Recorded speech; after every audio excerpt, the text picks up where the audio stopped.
Boa noite, meus irmãos, amigos presentes.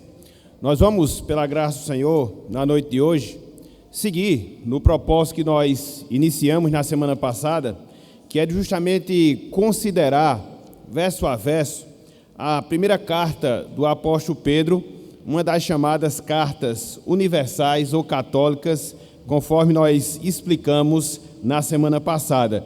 Quem porventura não veio, é só rever a pregação no nosso canal e aí vai entender a razão desse termo que nós utilizamos para essa carta. Então hoje nós vamos nos deter ao texto que nós encontramos do versículo 3 até o versículo 5, 1 de Pedro, capítulo 1, versículos de 3 até o versículo número 5. Assentados como os irmãos, os amigos se encontram, nós iremos fazer a leitura. Diz-nos o seguinte, meus irmãos e amigos, a palavra do Senhor. 1 de Pedro 1, verso 3 até o versículo 5. Bendito o Deus e Pai de nosso Senhor Jesus Cristo, que, segundo a sua muita misericórdia, nos regenerou para uma viva esperança, mediante a ressurreição de Jesus Cristo dentre os mortos, para uma herança incorruptível, sem mácula, imacessível, reservada nos céus para vós outros, que sois guardados pelo poder de Deus, mediante a fé, para a salvação preparada para revelar-se no último tempo. Até aqui, até o versículo 5, que o Senhor nos abençoe e que Ele aplique em nossos corações a sua santa e bendita palavra. Amém. Meus irmãos, minhas irmãs, pensemos numa situação hipotética. Muito embora, se nós considerarmos de maneira mais específica, nós iremos chegar à conclusão que não é tão hipotética assim. Consideremos a seguinte situação. Nos deparamos com uma determinada pessoa, em especial uma pessoa que não é salva, que não experimenta da salvação, e ela chegue para nós, meus irmãos, ela chegue para nós, minhas irmãs, e nos pergunte: qual é o teu único consolo, tanto na vida como na morte? Qual é o teu único consolo, tanto na vida como na morte? Qual seria, meus irmãos, qual seria, minhas irmãs, a resposta que nós daríamos a esta pergunta, a resposta que nós daríamos a esta indagação? Qual é o nosso único conforto, tanto na vida como também na morte? Não sei se você teve dificuldade em relação a elaborar essa resposta, mas quando nós olhamos para a história da igreja, nós vemos alguns resumos doutrinários, e dentre vários resumos, existe um que responde de maneira muito clara, responde de maneira muito tácita a essa pergunta que porventura nos vem a ser feita: qual é o nosso único consolo, tanto na vida como na morte? E esse documento de fé antigo, ele responde o seguinte: que eu pertenço, corpo e alma, tanto na vida como na morte, não a mim mesmo, mas ao meu fiel Salvador, Jesus Cristo, que me livrou de todo o poder do diabo, pagou plenamente pelo seu precioso sangue todos os meus pecados e guarda-me de tal maneira que, sem a vontade de meu Pai Celeste, nenhum só fio de cabelo de minha cabeça pode cair. É uma resposta um tanto quanto longa, mas cobre com certeza essa pergunta, cobre com certeza essa indagação: qual é o nosso único consolo, tanto na vida como na morte?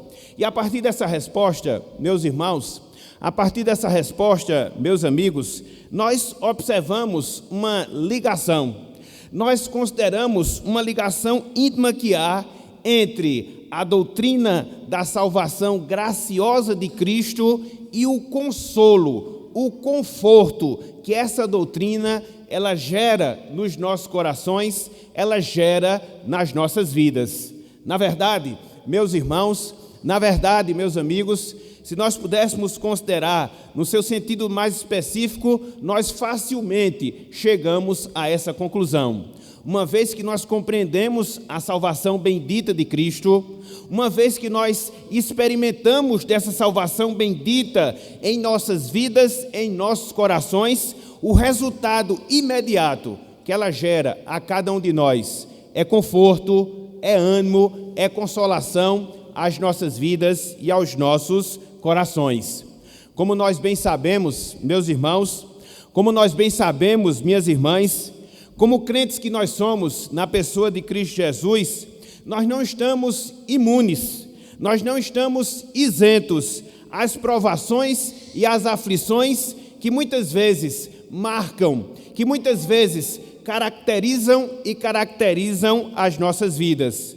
Contudo, meus irmãos, contudo, minhas irmãs, nós não podemos esquecer desse fato, nós não podemos esquecer dessa verdade, que uma vez que nós fomos salvos por Cristo, isso traz consigo um consolo, um conforto, para que assim e somente assim possamos nos deparar com toda e qualquer tribulação, com toda e qualquer aflição que porventura nós passemos em nossas vidas. Então, repetindo, nós não podemos separar essas duas coisas. Repetindo, nós não podemos separar esses dois aspectos. Se nós somos salvos, se experimentamos da salvação graciosa de Cristo, nós temos neste fato um consolo perene, um consolo contínuo, um consolo profundo às nossas vidas, aos nossos corações, que vai servir de ferramenta de auxílio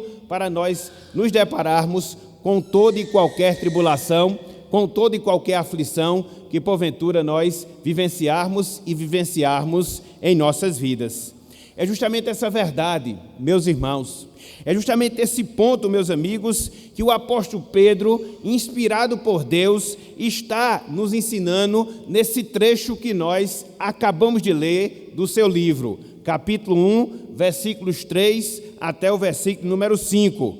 Conforme nós vimos na semana passada, em toda essa sua primeira carta, o apóstolo Pedro ele está se dirigindo a cristãos vindos do judaísmo, a cristãos pagãos que se voltaram para Cristo, mas que, em virtude dessa sua posição, em virtude de terem entregue as suas vidas ao Salvador, estavam sendo assolados, estavam sendo afligidos, estavam sendo atribulados, sobretudo por causa da perseguição do império dominante, no caso, no Império Romano até então. E aí, Pedro, inspirado por Deus, escreve essa sua carta para dirigir palavras de conforto, para dirigir palavras de consolação, a fim de que aqueles irmãos pudessem se fortalecer, a fim de que aqueles irmãos pudessem se animar e assim, mesmo sofrendo, não negar a sua fé, não negar a sua confiança em Cristo, o seu Salvador. E diante disso, meus irmãos, diante disso, meus amigos, nós podemos nos perguntar, nós podemos nos indagar, que mensagem então você pode levar? Que mensagem então Pedro levou àqueles irmãos que estavam sendo afligidos, que estavam sendo perseguidos, que estavam sendo atribulados pelo fato de estarem servindo a Cristo? Nessa passagem, nós temos uma resposta muito clara. Nessa passagem, nós temos uma resposta muito direta. A mensagem da salvação e salvação em Cristo Jesus. Foi esse, meus irmãos, foi esse, meus amigos, o recurso ou o tema central que Pedro utilizou em parte da sua carta para poder confortar aqueles irmãos, para poder consolar aquelas pessoas, lembrá-los da salvação em Cristo Jesus, da implicação dessa salvação, para que assim eles pudessem, confortados, consolados, seguir em frente, firmes nos caminhos do Senhor, nos caminhos de Cristo para as suas vidas. Portanto, meus irmãos, portanto, meus amigos, nessa noite de hoje, com base nesse trecho que nós acabamos de ler, versículos 3 até o versículo 5, nós vamos considerar, pela graça do Senhor, o seguinte tema: a salvação consoladora. O seguinte tema: a salvação consoladora. E acerca dessa salvação, meus irmãos, e acerca dessa salvação, meus amigos, nesse trecho, dos versículos 3 até o versículo número 5, nós encontramos 6 pontos, nós encontramos 6 verdades diretamente relacionadas a essa salvação confortadora, a essa salvação consoladora que o apóstolo Pedro aqui expõe para confortar os seus ouvintes e para nos confortar a nós nos nossos dias, a nós, Igreja de Cristo do nosso tempo. E aí você pode perguntar: quais são então esses pontos? Quais são então essas 6 verdades que nós encontramos acerca dessa salvação que nós a chamamos de salvação consoladora? O primeiro deles, meus irmãos, meus amigos, é o autor da salvação. O primeiro ponto relacionado à salvação consoladora, o primeiro ponto relacionado à salvação confortadora é o que diz respeito ao autor dessa salvação. E aí eu lhes peço a acompanharem a leitura do versículo 3, pelo menos da parte inicial do versículo 3. Vejam aqui o que nos diz a palavra do Senhor. Bendito o Deus e Pai de nosso Senhor Jesus Cristo, que, segundo a sua muita misericórdia, nos regenerou. Aqui, meus irmãos, aqui, meus amigos, nós encontramos o apóstolo Pedro bendizendo. Nós encontramos o apóstolo Pedro louvando o Senhor. Tanto é que essa palavra bendito, muito bem, pode ser substituída pela palavra louvado. É o mesmo significado, é a mesma interpretação. Então, nós vemos aqui, meus irmãos, meus amigos, o apóstolo Pedro, inspirado por Deus, bendizendo, louvando ao Senhor em razão da sua salvação, em razão da sua redenção. É interessante nós observarmos que, diante das lutas, diante das perseguições, diante de todas as aflições pelas quais estavam passando os ouvintes para os quais Pedro aqui se dirige, o que é que ele chama a atenção no primeiro momento? O que é que ele chama a atenção inicialmente? Para as suas tribulações? Não. Para as suas aflições? Também não. Para as suas tribulações? Não. Mas num primeiro momento, para poder consolar aqueles irmãos, num primeiro instante, para poder confortar aqueles irmãos, Pedro, ele chama a atenção para a pessoa do nosso Deus, para a pessoa do nosso Senhor. Na verdade, meus irmãos, meus amigos, Pedro aqui louva a Deus pela relação bendita que Deus o Pai tem com Deus o Filho, bem como os desdobramentos dessa relação para cada um de nós que somos de Cristo. Uma vez que o Senhor é Deus, uma vez que o Senhor é Pai do Senhor Jesus Cristo, e como consequência, nós estamos ligados a Cristo pela sua salvação, Deus também, meus irmãos, Deus também, minhas irmãs, se torna o nosso Deus, se torna o nosso Pai.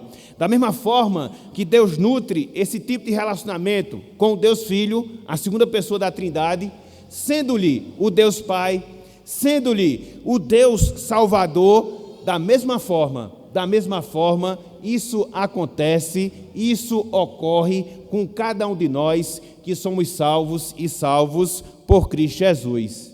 Diante disso, meus irmãos, minhas irmãs, nós devemos aprender uma primeira verdade. Nós devemos aprender um primeiro princípio que esse trecho aqui nos ensina. Ou seja, que diante das nossas lutas, meus irmãos, diante das nossas provações, minhas irmãs, a primeira coisa que nós devemos fazer, a primeira atitude que nós devemos ter em nossas vidas, não é olhar em si para as provações pelas quais nós estivermos passando. Não é olhar em si para as nossas aflições, mas sim olhar para o nosso Deus, mas sim olhar para o nosso Senhor. Infelizmente, via de regra, nós acabamos invertendo esses papéis. Infelizmente, via de regra, nós temos a tendência, quando nós somos atribulados, quando nós somos afligidos, quando nós estamos passando por determinadas provações, fixar o nosso olhar, fixar a nossa visão tão somente nos nossos problemas, tão somente na nossa vida, e nos esquecemos do Deus ao qual nós servimos. Nos esquecemos do Deus que nos salvou. Nos esquecemos do Deus que, através da sua providência, age e age continuamente em cada uma das nossas vidas, sobretudo nas nossas aflições, para que o seu nome ele venha a ser glorificado no nosso viver. Portanto, meus irmãos, portanto, minhas irmãs, diante das aflições, diante das tribulações, diante das perseguições que porventura nós enfrentarmos em nossas vidas, o que é que nós devemos fazer? Devemos olhar para o alto. O que é que nós devemos fazer? Devemos olhar para o nosso Deus. O que é que nós devemos fazer? Devemos considerar a relação que nós hoje temos com Deus através do Senhor Jesus Cristo. Hoje o Senhor é o nosso Deus. Hoje o Senhor é o nosso Pai. E não obstante as aflições, não obstante as perseguições, não obstante as muitas lutas que muitas vezes nós vivemos em nossas vidas, essa verdade, meus irmãos, essa verdade, minhas irmãs, ela não deixará de existir. O Senhor continuará sendo o nosso Deus, o Senhor continuará sendo o nosso Pai, e é firmados nessa verdade que nós levantamos os nossos olhos para o alto, firmamos a nossa confiança nesse Deus e seguimos firmemente no seu caminho para louvor e honra do seu santo e excelso nome. Então, em primeiro lugar, o que é que nós encontramos aqui relacionado à salvação? O autor da salvação. E quem é o autor da salvação? É o nosso Deus. Quem é o autor da nossa salvação? É o nosso Pai, o Deus e Pai do Senhor Jesus Cristo, que em virtude de nós estarmos em Cristo, tornou-se também o nosso Deus, tornou-se também o nosso Pai. E Ele não vai deixar de ser o nosso Deus, Ele não vai deixar de ser o nosso Pai, mesmo quando nós estivermos vivendo os instantes mais críticos que porventura nós vivermos e vivermos nesta vida. Não esqueça disto, meu irmão, não esqueça disto, minha irmã. É o primeiro ponto que nós queríamos destacar na noite de hoje. Mas não só isso. Em segundo lugar, meus irmãos, em segundo lugar, meus amigos, eu queria atentar para a motivação da salvação. Primeiro ponto, o autor da salvação. Em segundo lugar, a motivação da salvação. E mais uma vez, eu queria fazer menção ao verso número 3, a parte B desse verso. Olhem só o que nós temos aqui dito pelo apóstolo Pedro. Que, segundo a sua muita misericórdia,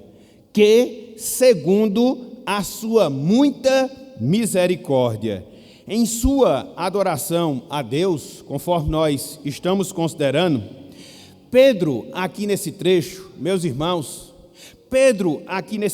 meus amigos, chama a atenção para um dos atributos, para uma das qualidades, uma das características que nós encontramos em Deus, que nós encontramos no Senhor. E qual é esse atributo ao qual Pedro aqui chama a atenção? Qual é essa sua característica? Qual é essa sua qualidade? Pedro, ele chama a atenção para a misericórdia de Deus, para a misericórdia do Senhor. E o que é isso, meus irmãos? E o que é isso, meus amigos, no seu sentido mais direto? O que é isso, misericórdia de Deus, no seu sentido mais prático? É a compaixão, meus irmãos. É a compaixão, meus amigos, que Deus tem em relação àquelas pessoas que se encontram em situação desfavorável, mesmo que elas mereçam estar naquela condição, mesmo que elas mereçam estar naquela situação. Na prática, é isto que significa a palavra misericórdia. Ou seja, é você ter miséria, é você sentir dó daquelas pessoas que se encontram em uma situação desfavorável, mesmo que elas mereçam estar em tal condição, estar em tal situação. E foi isso, meus irmãos, foi justamente isso, minhas irmãs, que motivou a Deus, que motivou ao Senhor, para que Ele pudesse nos redimir, para que Ele pudesse nos salvar. Deus, Ele se compadeceu da nossa situação. Deus, Ele sentiu dó da nossa vida, da nossa condição miserável, da nossa condição pecaminosa que nós tínhamos antes de encontrarmos a Cristo como Senhor, como Salvador na nossa vida. E em virtude disso, meus irmãos, em virtude disso, minhas irmãs, Deus, Ele derramou a sua misericórdia, Ele derramou a sua compaixão, Ele derramou a sua dó sobre as nossas vidas, e é justamente por causa disso que hoje, pela sua misericórdia, nós somos salvos e salvos em Cristo Jesus. É interessante, meus irmãos, é interessante, meus amigos, que a nossa situação antes de Cristo, ela era tão deplorável, ela era tão desfavorável, que Pedro diz que Deus, Ele não agiu apenas com misericórdia, mas Pedro diz que Deus, Ele agiu em sua muita misericórdia, muita compaixão, muita dó. Deus teve em relação a cada um de nós, pelo fato de nós estarmos perdidos, pelo fato de nós estarmos mortos em delitos e pecados, e foi justamente esse sentimento que surgiu na pessoa de Deus, que surgiu na pessoa do Senhor, que o motivou para que Ele pudesse, em Cristo Jesus, nos redimir, nos salvar, nos limpar de todos os nossos pecados.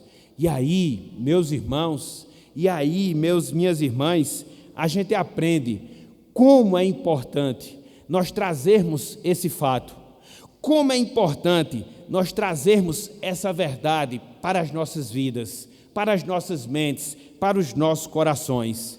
Diante das muitas lutas que nós atravessamos, diante dos muitos sofrimentos que nós vivenciamos, diante das muitas aflições que muitas vezes nós padecemos em nossas vidas, nós não devemos dizer, eu tenho um grande problema. Não, mas nós devemos nos lembrar, eu tenho um Deus misericordioso, que agiu com misericórdia no passado em me salvar, e que continua a agir com misericórdia em nossos dias, em meus dias, e que vai me auxiliar a vencer, a atravessar toda e qualquer aflição, toda e qualquer dificuldade que porventura nós estejamos atravessando em nossas vidas. Então, meus irmãos, minhas irmãs, essa verdade, ela também não pode passar desapercebida das nossas vidas, das nossas mentes, dos nossos corações. O nosso Deus é um Deus de misericórdia. O nosso Deus é o Deus que agiu com muita misericórdia. Quando nós estarmos apartados dEle, quando nós estarmos afastados dEle, e por causa dessa sua misericórdia, por causa dessa sua muita compaixão, Ele nos salvou em Cristo Jesus. Será que Ele não vai continuar nos ajudando hoje? Será que Ele não vai continuar sendo solícito às nossas vidas em nossos dias? Se Ele já fez isso por nós no passado, será que Ele deixará de fazer? Será que Ele deixará de ser misericordioso em relação a cada um de nós? Não. Jeremias, lá em Lamentações, capítulo 3, versículos 22 e 23, é um texto muito conhecido nosso. Ele diz que as misericórdias do Senhor, elas são a causa de nós não sermos consumidos. E Jeremias, ele vai ainda mais adiante.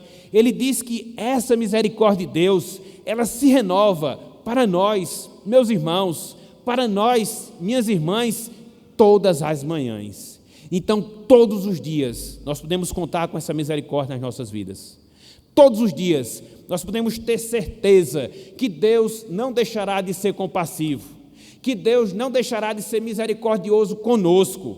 E é isso que nós devemos perceber, é isto que nós devemos nos lembrar, sobretudo quando nós formos assolados pelas tempestades que muitas vezes batem a porta das nossas vidas. Então, nos lembremos também dessa verdade. Então, conforme o apóstolo Pedro aqui coloca, no primeiro momento ele destaca o quê? O autor da salvação. No segundo momento, o que é que ele fala? O motivo da salvação. Mas Pedro não para, meus irmãos, Pedro não para, meus amigos, e seguindo aqui no versículo 3, ele nos ensina um pouco acerca da essência da salvação. Em terceiro lugar, a essência da salvação. E aqui eu queria chamar a atenção para apenas uma palavra que nós temos aqui no versículo 3 em relação a Deus e a sua obra em nossas vidas. Pedro diz que segundo a sua muita misericórdia, nós já vimos, e ele prossegue, nos regenerou. Nos regenerou. Então, através dessa palavra, regenerou ou regeneração, Pedro mostra, meus irmãos, meus amigos, que a misericórdia de Deus, ela manifestou-se em nossas vidas através da regeneração que Deus, ele operou em cada um de nós que somos crentes em Cristo Jesus. Então, Pedro, ele está bem dizendo a Deus, sim. Ele está mostrando que Deus, ele agiu com a sua misericórdia. Na verdade, ele diz que Deus, ele agiu na sua muita misericórdia, sim. E como é que essa misericórdia, ela foi revelada? Qual é a essência dessa misericórdia? A regeneração. A regeneração que Deus, ele operou em cada uma das nossas vidas. É interessante, meus irmãos, meus amigos, que é sempre Deus que toma a iniciativa em relação à nossa salvação. Ele é movido pela sua compaixão? Sim. Ele é movido pela sua misericórdia? Sim. E é justamente essa sua misericórdia, é justamente essa sua compaixão que fez com que Deus nos regenerasse. Fez com que Deus regenerasse a cada um de nós, repito, que somos salvos em Cristo Jesus. Mas aí se levanta um questionamento, mas aí se levanta uma indagação. Mas o que é regeneração? O que é regeneração? O que é essa obra que foi operada nas nossas vidas da parte de Deus, movido pela sua misericórdia, movido pela sua compaixão, de maneira assim bem direta, meus irmãos, de maneira assim bem direta, meus amigos, nós podemos dizer que regeneração é o processo através do qual nós somos vivificados espiritualmente.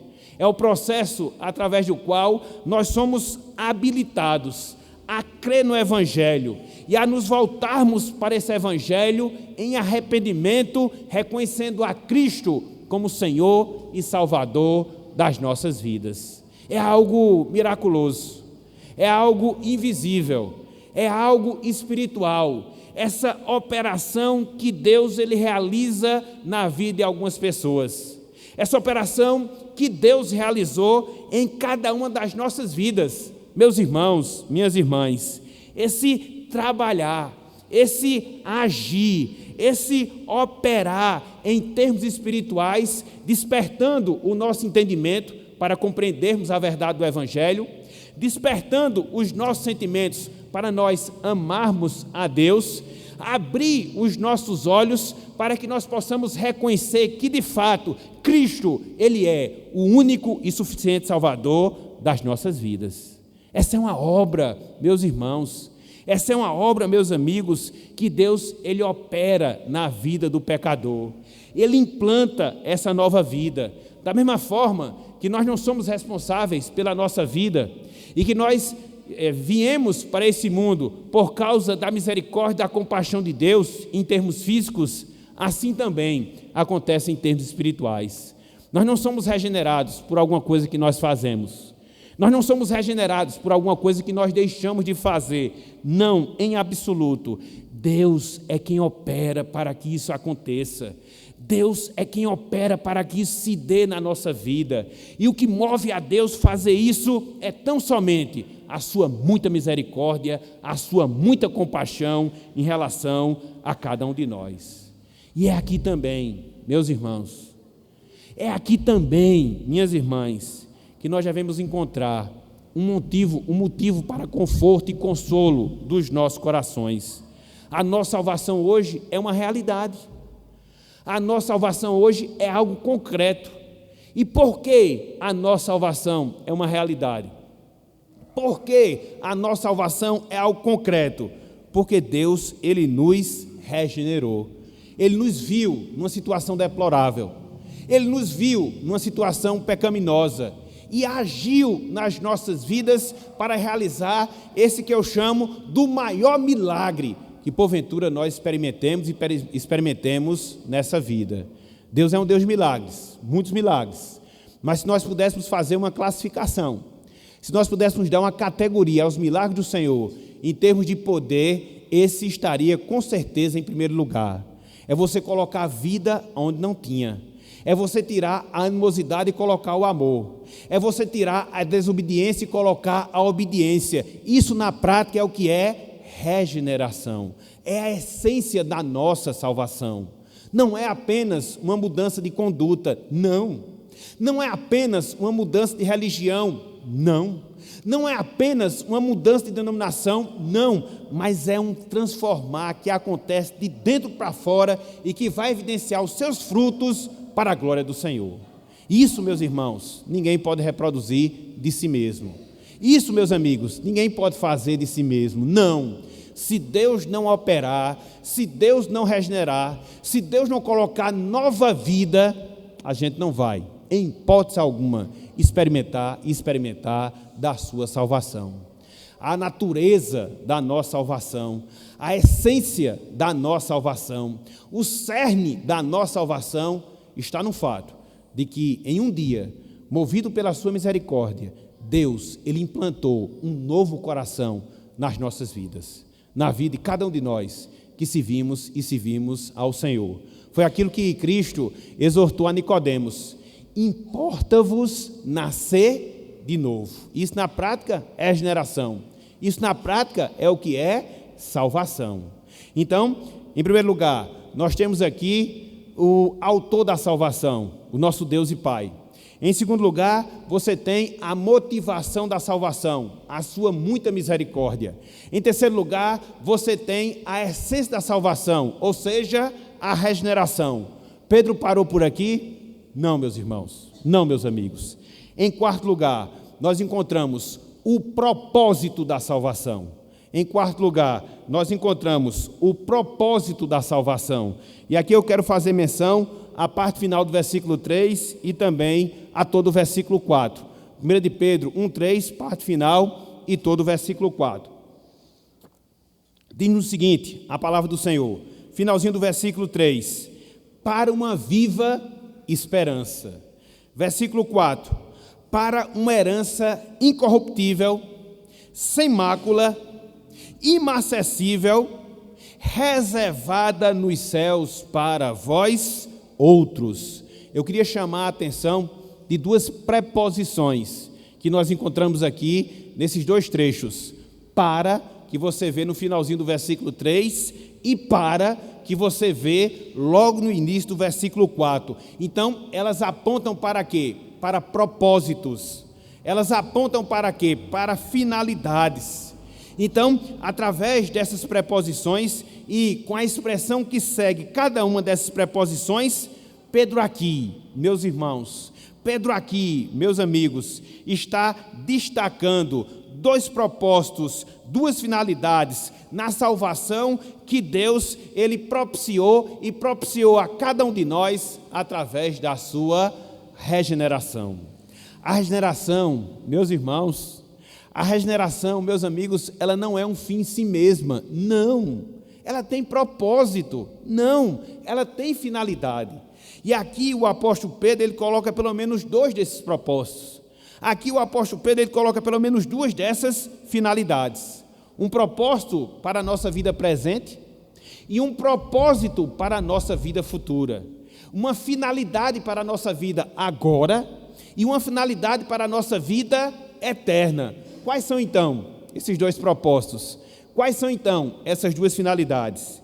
Primeira delas, meus irmãos, meus amigos, a salvação que vem pela regeneração nos dá uma viva esperança na vida presente. Veja bem, a salvação que Deus nos dá pela regeneração, ela nos concede uma viva esperança para a nossa vida presente, É por isso que ele diz: para uma viva esperança. Para uma viva esperança. O exercício da misericórdia que nos regenera, que nos faz filhos de Deus, nos proporciona, meus irmãos, minhas irmãs, esperança futura, não quando o futuro chegar, não, mas nos proporciona uma esperança futura já na presente vida, já na presente existência. Então, eu, você, cada um de nós, meus irmãos, minhas irmãs, que já fomos regenerados, que já fomos transformados, que já fomos objetos da muita misericórdia, da muita compaixão de Deus, nós não estamos vivendo esta vida sem propósito, não, em absoluto. Nós não estamos vivendo esta vida sem finalidade, não, em absoluto, muito pelo contrário. Nós estamos, meus irmãos, minhas irmãs, vivendo essa vida presente, aguardando, esperando a consumação gloriosa da nossa salvação na eternidade. Que coisa fantástica a gente poder ser movido por essa realidade. A gente não vive aqui por viver, não. A gente não vive aqui de maneira aleatória. Ao Deus nos dará a sorte que nos conduza, não. Existe no nosso coração essa esperança.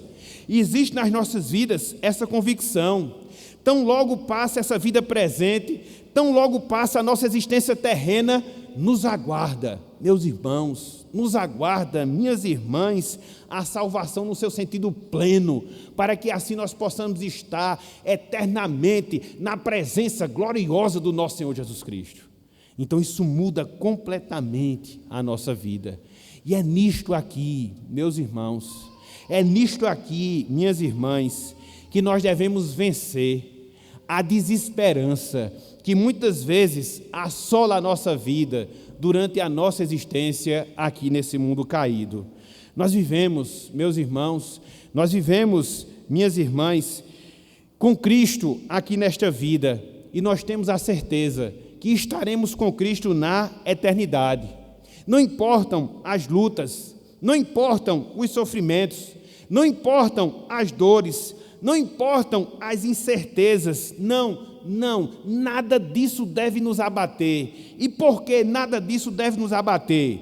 Porque nós devemos nos lembrar, nós devemos ter ciência, nós devemos ter convicção daquilo que nós temos em Cristo Jesus, daquilo que nós somos em Cristo Jesus e daquilo que nós seremos na eternidade em Cristo Jesus. Isso muda, meus irmãos, completamente a nossa visão de vida, a nossa cosmovisão, como algumas pessoas gostam de dizer, como algumas pessoas gostam de falar.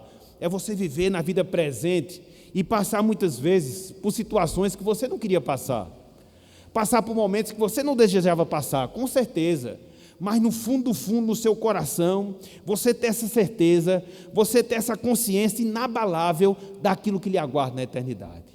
Isso muda completamente, repito, a perspectiva da nossa vida aqui neste mundo, da nossa vida aqui no presente. E foi para isso que Deus nos regenerou. E foi para isso que Deus nos salvou, para que vivamos essa vida presente com essa viva esperança de eternidade, de presença eterna e gloriosa na pessoa de Deus em Cristo Jesus. Então esse é o primeiro propósito, mas não só esse. Em segundo lugar, o segundo propósito, meus irmãos, a salvação, ela nos assegura uma herança eterna. A salvação, ela nos assegura uma herança eterna. E aqui eu queria chamar a atenção para o versículo 4. Acompanhe mais uma vez conosco o versículo 4, 1 de Pedro 1,4. Diz o seguinte: para uma herança incorruptível, sem mácula, inacessível, reservada nos céus. Para quem? Para vós outros, meus irmãos. Então Pedro aqui está falando de quê? Ele está falando de uma herança. Era uma palavra muito comum, sobretudo para os judeus, para os quais também ele aqui escreve. Os judeus, meus irmãos, Os judeus, meus amigos, eles eram familiarizados com a palavra herança. Afinal de contas, Deus havia prometido uma herança aos patriarcas lá no Antigo Testamento. Essa promessa, ou seja, essa herança, era a figura da eterna moradia que nós teremos com Deus em Cristo Jesus.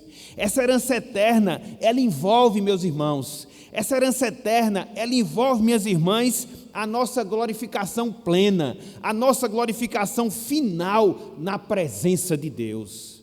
Foi isso que Pedro falou aqui nesse trecho. Foi para isso também que Cristo, que Deus nos regenerou segundo a sua muita misericórdia. Não só para nós termos um propósito presente na nossa vida, mas também para nós termos um propósito futuro. E qual é o nosso propósito futuro? Tomar posse dessa herança, tomar posse dessa vida com o Senhor, experimentar essa condição gloriosa de nós estarmos na presença de Deus eternamente em nossas vidas.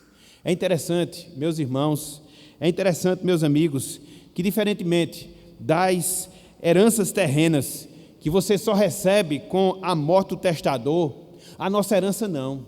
Ela é garantida através da ressurreição do nosso Salvador. Veja como nas coisas espirituais as coisas se invertem, né? No sentido material, no sentido humano, você só recebe uma herança quando morre o testador. Nós não. Temos a certeza, nós não, temos a convicção que nós receberemos a nossa herança, porque o nosso Salvador ressuscitou, está nos céus, preparando o nosso lugar, e quando Ele concluir, Ele irá voltar para nos buscar e tomar para si. Para que assim a gente possa, de fato, adentrar essa herança, para que assim a gente possa finalmente experimentar essa herança. E é interessante, meus irmãos, é interessante, minhas irmãs, porque aqui no versículo 4, o apóstolo Pedro, ele destaca 3 características dessa esperança, dessa herança, melhor dizendo, que aguarda a mim, que aguarda a você, que aguarda a cada um de nós. Quais são essas 3 características dessa herança que está reservada nos céus para cada um de nós? Primeira delas, meus irmãos, minhas irmãs, a nossa herança, ela não perece. A nossa herança, ela não perece. É por isso que Pedro diz que ela é incorruptível. Incorruptível. A nossa herança, ela não está sujeita à morte ou à destruição. Não. Ela não pode, conforme Pedro aqui descreve, jamais ser corrompida. Ela é incorruptível. É diferente das coisas que nós temos aqui nesse mundo, que elas são corruptíveis, elas são afetadas pelo pecado. Não, a nossa herança não. Ela é incorruptível, ela não vai ser destruída, ela não vai ser corrompida jamais. Em segundo lugar, a nossa herança, conforme Pedro aqui diz, ela não se deteriora. Não, é por isso que ele fala, sem mácula. A nossa herança, meus irmãos, minhas irmãs, não pode se estragar, ela não pode se corromper, ela permanece livre de qualquer mácula, ou seja, ela é pura. As coisas desse mundo, elas acabam sendo contaminadas, elas acabam sendo maculadas, elas acabam se tornando impuras, sejam elas quais forem, mas essa herança aqui, que está reservada a mim, a você, a cada um de nós, essa herança não, ela é pura, ela não se estraga jamais. E em terceiro lugar, a nossa herança, meus irmãos, minhas irmãs, ela não se desvanece. É por isso que Pedro diz que ela é imacessível, ou seja, a nossa herança, ela não pode se apagar, ela não pode sofrer qualquer tipo de alteração, ela não pode sofrer qualquer tipo de mudança, não. Ela está guardada nos céus para cada um de nós. Então, são essas as descrições que Pedro aqui faz da nossa herança, a minha, a sua, a de todos os santos, a de todas as pessoas que foram regeneradas. É para esse propósito futuro também que Deus, Ele nos regenerou. Regenerou para que nós tivéssemos uma viva esperança na vida presente e nos regenerou para que nós possamos tomar posse dessa herança na eternidade. Uma herança que é incorruptível, que é sem mácula, que ela é imacessível. Portanto, meus irmãos, minhas irmãs, estejamos seguros, sim, estejamos seguros da nossa herança. Por quê? ela é gloriosa, porque ela é certa, conforme nos ensina a palavra do Senhor. Os bens terrenos que muitas vezes nós adquirimos, os bens terrenos que muitas vezes nós nos esforçamos aqui nessa vida, eles estão sujeitos a constantes variações, eles estão sujeitos a constantes mudanças, mas a nossa herança eterna não, meus irmãos. Ela está guardada por Deus, ela é segurada pelo Senhor, e independente de qualquer coisa, ela está certa para cada um de nós. Vamos ser atribulados nessa vida? Com toda certeza. Vamos ser perseguidos ao longo da nossa peregrinação? Não resta a menor dúvida. Muitas vezes seremos afligidos na nossa existência aqui na terra? Sim. Mas qual deve ser, meus irmãos? Qual deve ser, minhas irmãs, a grande segurança que nós devemos ter na nossa vida? Que a nossa herança, ela está reservada, ela está guardada nos céus pelo próprio Deus para cada um de nós. Então, é isto que conforta o nosso coração, é isto que conforta a nossa vida. É pensando nisso que Pedro está tentando confortar aqueles irmãos que estavam sendo perseguidos, que estavam sendo assolados, que estavam sofrendo pelo Evangelho aqui na terra. Mas Pedro diz: na vida presente, esperem a herança gloriosa. Na vida presente, esperem a herança que eu estou guardando e guardando para cada um de vocês. Então é assim também que nós devemos agir, é dessa forma também que nós devemos nos comportar. Então, mais um ponto aqui, o propósito da salvação. Mas não só isso. Em quinto lugar, meus irmãos, meus amigos, nós encontramos o meio da salvação. Não perca a conta. Em quinto lugar, nós encontramos o meio da salvação. E mais uma vez, eu queria voltar para o versículo 3, para o meio do fim, do meio para o fim do versículo 3. Diz o seguinte: mediante a ressurreição de Jesus Cristo dentre os mortos.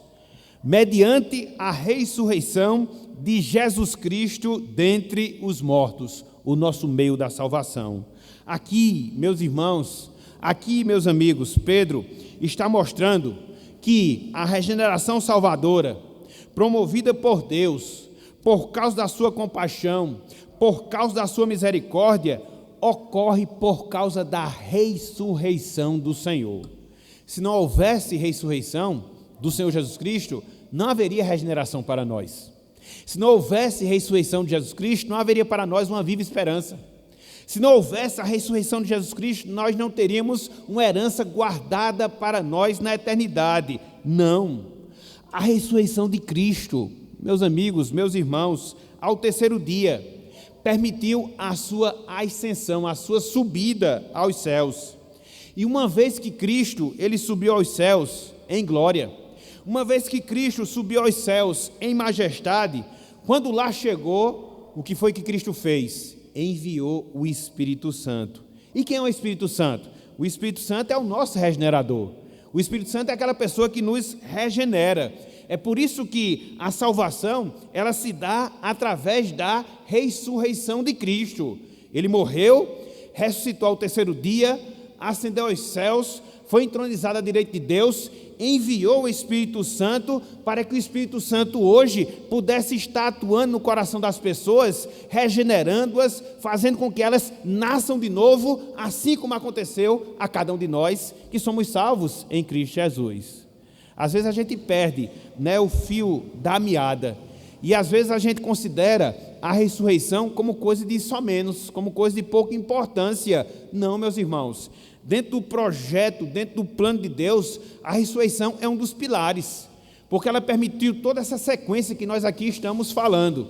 A ascensão de Jesus, a entronização de Jesus à direita do Pai, o envio que ele fez do Espírito Santo, e hoje o Espírito Santo ele está entre nós, e através da pregação da sua palavra, ele está regenerando vidas, vivificando pessoas, fazendo com que ela experimente de fato da regeneração. Então, é a partir da regeneração que vem o quê? Que vem a salvação.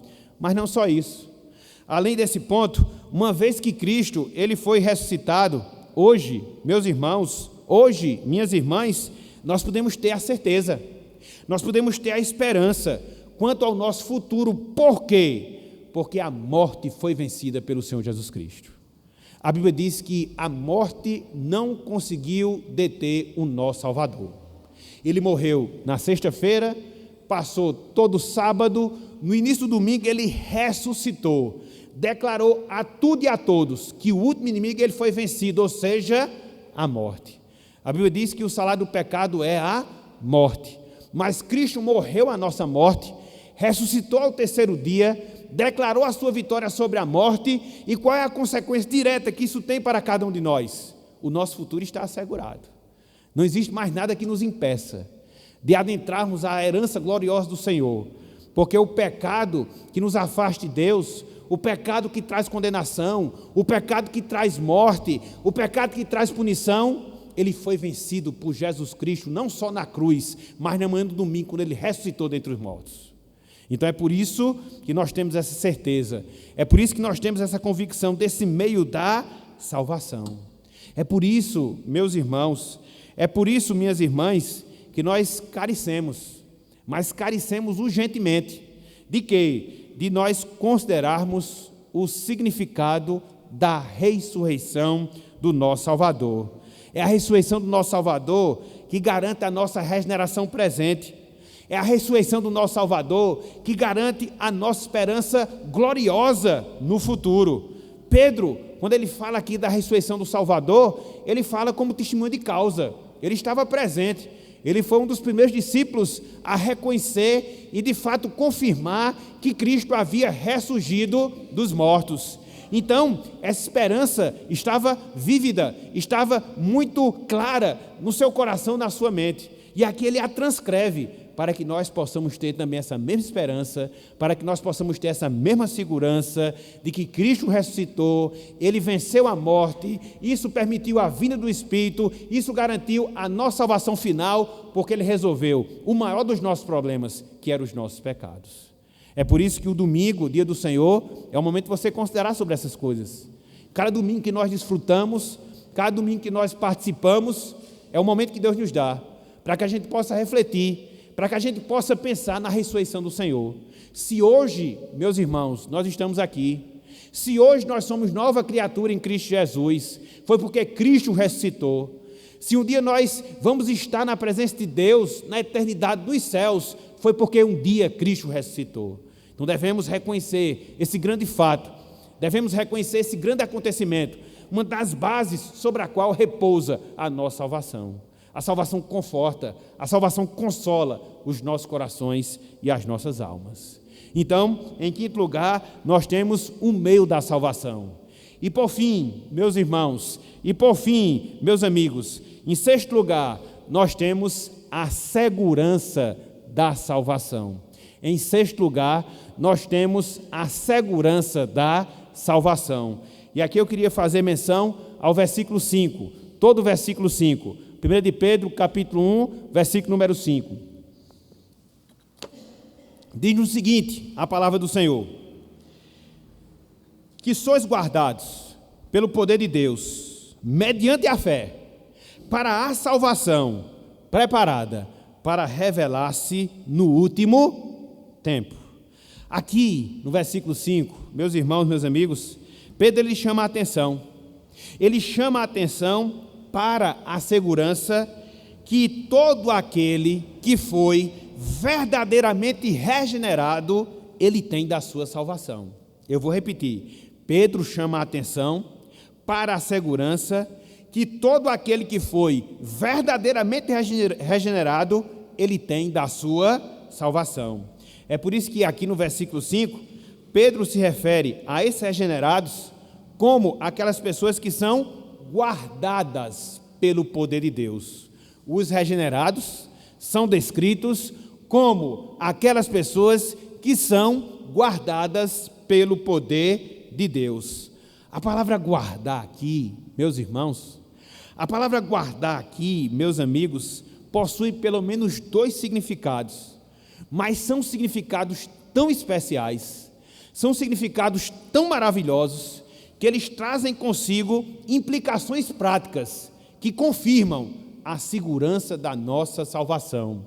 Repetindo, o significado ou os significados da palavra guardados aqui, eles trazem consigo implicações práticas que nos dão essa certeza, que nos dão essa segurança da nossa salvação. Vou pedir que você preste bem atenção a esses significados e você vai ver como eles se encaixam na segurança que nós temos da nossa salvação em Cristo Jesus.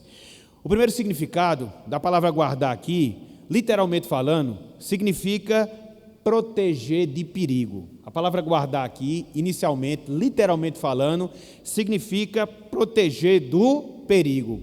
Ela era aplicada, sobretudo, à proteção que os sentinelas eles davam às fortalezas. Isso era muito comum nos tempos bíblicos, inclusive nos tempos do Novo Testamento, as fortalezas, os quartéis, vamos assim dizer, serem guardados por sentinelas, e quando eles exerciam essa função de guardar, eles estavam justamente protegendo aqueles quartéis, protegendo aquelas fortalezas do perigo dos inimigos. Pedro pega essa palavra e a aplica aqui no sentido espiritual. Primeiro significado. O segundo, meus irmãos, meus amigos, a palavra guardar aqui também significa não deixar escapar. A palavra guardar aqui, literalmente, também significa não deixar escapar. Ela era usada de maneira específica para os carcereiros em relação aos cuidados que os carcereiros eles deveriam ter em relação aos seus prisioneiros. Deveriam guardá-los para que eles não fugissem, deveriam guardá-los para que eles não se evadissem das prisões. Então, eram dois significados específicos dessa palavra aqui, guardar, que Pedro a utiliza, mostrando a sua relação quanto ao poder de Deus e a segurança da nossa salvação. E é isto, meus irmãos, e é isto, minhas irmãs, que Deus, Ele faz a mim, a você, a cada um de nós que somos regenerados. Deus, meus irmãos, Deus, minhas irmãs, nos protege contra os perigos espirituais que poderiam fazer com que nós perdêssemos a nossa salvação. Ele está nos guardando, Ele está nos protegendo. Mas não só isso, Deus Ele também nos protege no sentido de não deixar que nós escapemos da sua salvação. Somos guardados duplamente, vamos assim dizer. Deus não permite que nada venha prejudicar, nada venha se fazer perigo quanto à nossa salvação, mas também Ele não permite que nós fujamos dele, que nós escapemos da sua presença. Então, a palavra guardar que ele usa aqui, isso mostra justamente essa grande segurança que nós temos. Deus ele é como a nossa fortaleza, como sentinela das nossas vidas. Os perigos espirituais que porventura venham contra nós, Ele está fazendo o quê? Nos guardando. Ele está fazendo o quê? Nos protegendo. Por outro lado, Ele não nos deixa escapar da sua presença. Ele está aqui também nos guardando, como um guarda, um carcereiro, guarda a pessoa que está sob sua custódia. Então, isso remete justamente a essa segurança que nós temos, segurança da salvação. E é interessante, meus irmãos, meus amigos, que essa segurança que nós temos não nos exime da nossa responsabilidade. A responsabilidade que a responsabilidade que você, a responsabilidade que cada um de nós temos em relação à nossa vida espiritual. Pedro, aqui nesse trecho, nos ensina que a nossa segurança de salvação pelo poder de Deus é consumada através de quê? Da nossa fé. É consumada através da nossa fé. É por isso que ele diz, mediante a fé, para a salvação preparada para revelar-se no último tempo. Então nós devemos focar a nossa confiança em Cristo, nós devemos focar a nossa confiança na obra de Cristo, nós devemos perseverar na sua palavra, não esquecendo que até mesmo essa fé, como diz Efésios capítulo 2, versículo 8, ela é um dom de Deus. Nós não temos fé por nós mesmos, como fosse uma capacidade própria nossa, uma capacidade inerente nossa. Não! É Deus que, pelo Espírito Santo, mediante a palavra e a oração, vai nos alimentando com essa fé necessária para que assim a obra da salvação, de fato, ela venha a ser consumada e consumada na nossa vida. Portanto, meus irmãos, portanto, minhas irmãs, não duvidemos, mas não duvidemos jamais do poder de Deus em nossas vidas. Por quê? Porque esse poder de Deus nas nossas vidas, ele é capaz de nos levar em triunfo aos céus. O poder de Deus, ele é capaz de nos levar em triunfo aos céus. Nós temos aqui, meus irmãos, nós temos aqui, minhas irmãs, muitos, mas muitos inimigos mesmos que nos cercam, procurando tragar a nossa fé, procurando colocar obstáculos em relação à nossa salvação, e se fosse possível até mesmo tirar a nossa salvação. Nós temos de um lado o mundo, nós temos do outro lado o diabo, nós temos do outro lado a nossa própria carne, que são inimigos constantes, que procuram justamente prejudicar a nossa vida espiritual e nos afastar de Deus. Contudo, meus irmãos, contudo, minhas irmãs, nenhum desses inimigos que nós temos, seja o mundo, seja a carne, seja o diabo, por mais poderosos que porventura eles possam ser, por um único segundo, eles não são mais poderosos do que o Senhor. Não são. E Deus vai nos proteger, Deus ele vai nos cercar, Deus ele vai nos segurar com as suas santas mãos, até o momento que a nossa salvação for consumada perante a pessoa de Jesus Cristo. Disto nós possamos ter certeza. É por isso que o hino diz, com tua mão segura bem a minha. É Deus que segura a nossa mão. E tem uma coisa, quando Ele segura, Ele não solta não, entendeu? Não somos nós que seguramos nas mãos de Deus, porque nós somos tendenciosos a saltarmos, mas somos tendenciosos a saltarmos mesmos. Mas não, meus irmãos, não, minhas irmãs, é Deus quem pega, quem segura, quem fixa e diz, você vai comigo até a eternidade. Então, é disto que Pedro aqui ele está falando.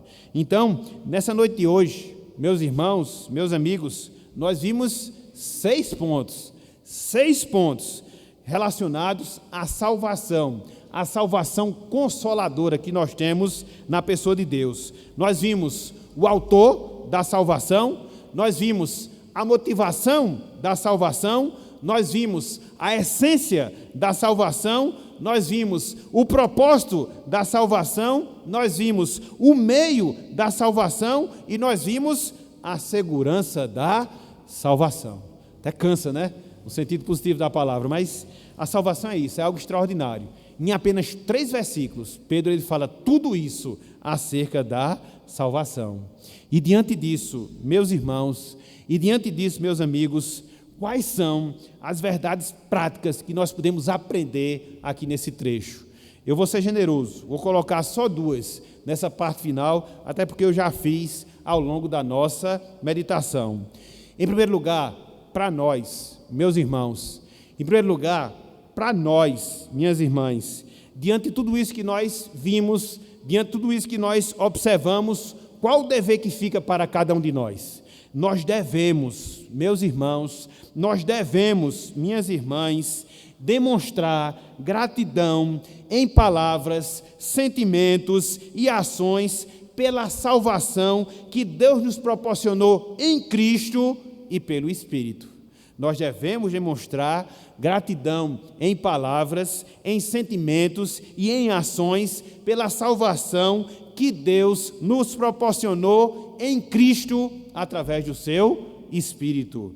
A Santíssima Trindade, meus irmãos, a Santíssima Trindade, minhas irmãs, ela deve ser exaltada por nós, em virtude da obra salvadora que a Santíssima Trindade operou nas nossas vidas. E por isso, meus irmãos, por isso, minhas irmãs, nós precisamos cada vez mais amar a Deus Pai, amar a Deus Filho, amar a Deus Espírito Santo, porque se não fosse pela atuação deles, hoje nós não estaríamos aqui. Às vezes a gente não pensa nisso, às vezes a gente não considera nesse aspecto, o sentimento que nós devemos aprofundar de amor a Deus, o sentimento que nós devemos aprofundar de temor a Deus, em virtude da salvação que Ele nos propiciou, na pessoa do Pai, na pessoa do Filho, na pessoa do Espírito Santo. Nós precisamos, meus irmãos, nós precisamos, minhas irmãs, diante dessa salvação tão gloriosa, diante dessa salvação tão extraordinária que o Deus Trino nos proporcionou, demonstrar obediência à sua palavra, obediência à sua lei, obediência às suas normas, que não nos foram dadas para nos escravizar, não, é porque Deus quer o melhor para nós. E todo pai que ama seu filho, ele procura orientar o seu filho num caminho correto. E é isso que Deus nos faz através da sua palavra. Todos os imperativos, todas as ordens, todas as exortações que Deus nos faz, não é porque Ele é um Deus maldoso que quer nos escravizar, não, mas Ele é um Pai de misericórdia e sábio, que quer ver os seus filhos andando em temor, andando em santidade, para que assim nós nos preparemos, para que um dia nós nos encontremos com Ele na eternidade. É isso, meus irmãos, a gente tem uma visão errada da obediência. A obediência é negativa, a obediência ela é positiva, ela nos isenta de erros, nos tira dos erros, para que assim nós trilhemos nos caminhos do Senhor. Então, nós precisamos de demonstrar obediência, sujeição, serviço, por essa grande dádiva que o Deus Trino, Ele proporcionou a cada um de nós. É a salvação que conforta o nosso coração. Você pode estar abatido como tiver na sua vida cristã, e a gente sabe que muitas vezes a gente se abate com várias coisas ao longo da nossa vida cristã, com pessoas, com crentes, com líderes, com tantas coisas, mas quando você olha para a salvação, quando você olha para aquilo que Deus fez, que Cristo operou, que o Espírito Santo aplicou, isso dá um alento, faz com que a gente respire, redobre a força e siga em frente, até o dia em que a salvação, ela de fato, ela venha a ser consumada nas nossas vidas. Estamos chegando lá, falta pouco, eu sempre gosto de dizer isso, cada dia que a gente passa é um a menos na contagem divina, cada semana que a gente passa é uma semana a menos, cada mês, um mês a menos, cada ano, um ano a menos. Então, estamos mais próximos do que ontem, então vamos perseverar, vamos seguir, vamos nos fortalecer, vamos nos consolar, porque mais cedo ou mais tarde, meus irmãos, minhas irmãs, nós iremos ouvir do nosso Salvador: vinde, bendisse o meu Pai, tomai posse no reino que vos está preparado antes da fundação do mundo. Então a gente vai escutar, vai ouvir, vai se alegrar, e se o nosso conforto hoje ele é grande, ele vai ser muito maior na eternidade, quando essa voz ela soar limpidamente em cada um dos nossos ouvidos. Então, que nós demonstremos gratidão. E para aquelas pessoas que não são salvas, não experimentam ainda dessa regeneração, não experimentam ainda dessa dádiva do Senhor, o que é que nós temos a dizer para você? O que é que nós temos de exortação para você? Que você clame, meu amigo, que você clame, minha amiga, pela misericórdia de Deus, pela sua compaixão, para que essa regeneração, ela se dê na sua vida. Uma vez que a salvação consiste na regeneração que somente o Espírito Santo produz e que ela ocorre mediante a misericórdia de Deus e também o sacrifício de Jesus Cristo, o que é que você tem a fazer? Qual é a sua responsabilidade? Clamar, pedir para que a mensagem do Evangelho ela penetre no seu coração, orar a Deus para que o Espírito Santo abra o seu entendimento, lhe dê visão espiritual, abra o seu coração e a mensagem do Evangelho possa penetrar profundamente no seu ser, transformar a sua alma e você ser uma nova criatura em Cristo Jesus. É só isso que você pode fazer, clamar, mas eu digo uma coisa, na medida em que você tiver essa postura, na medida que você tiver esse comportamento, isso já é um dos indícios da graça de Deus operando no seu coração. Então siga em frente, e você vai ver tudo aquilo que Deus há de fazer na sua vida, tudo aquilo que Deus há de lhe proporcionar, não só na presente existência, mas sobretudo na eternidade, para a honra e para a glória do seu santo e excelso nome. Então, meus irmãos, que Deus ele nos abençoe. Meus amigos, que Deus ele nos abençoe, que Ele aplique a sua santa palavra em nossas mentes e em nossos corações. Amém.